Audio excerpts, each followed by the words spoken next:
Is it just me, or has this week sucked?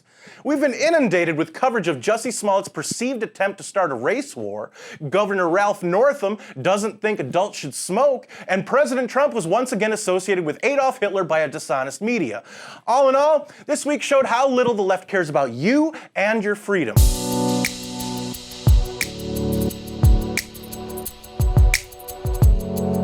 Hey everybody, thanks for joining me once again in the endeavor to promote reason and logic. For MRC-TV, I'm Nick Kangadis. Oh, Jussie. I'm gonna keep this one quick because this scumbag has received enough attention, but I wouldn't be me if I didn't give my 2 cents on the situation.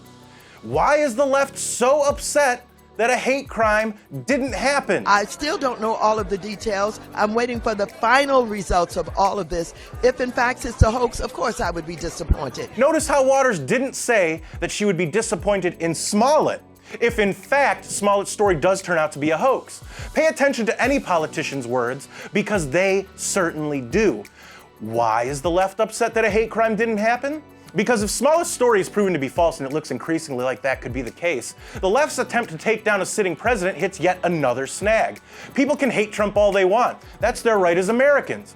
But when the media, politicians, and celebrities run with claims of Trump supporters carrying out hate crimes against certain segments of people that turn out to be hoaxes, of which there's a ton of examples since the president took office, people begin to notice. It almost seems that the far left is actively trying to take away the seriousness of true hate crimes. Now let's take a look at the new law baby-killing advocate Governor of Virginia Ralph Northam signed on Thursday.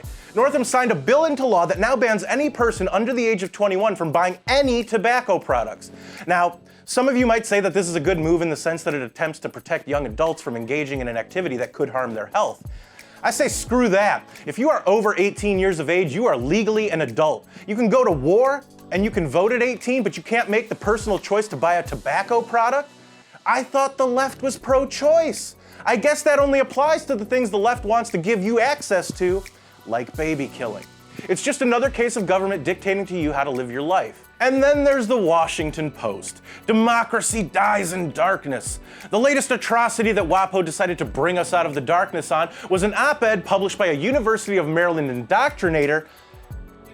professor, in which Jeffrey Herf wrote that President Trump is not a latter-day Hitler.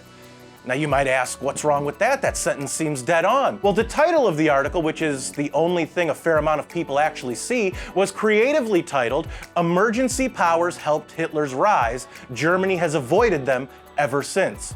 So Herf doesn't think that Trump is Hitler, but compared his action of declaring a national emergency to what Hitler used to rise to power.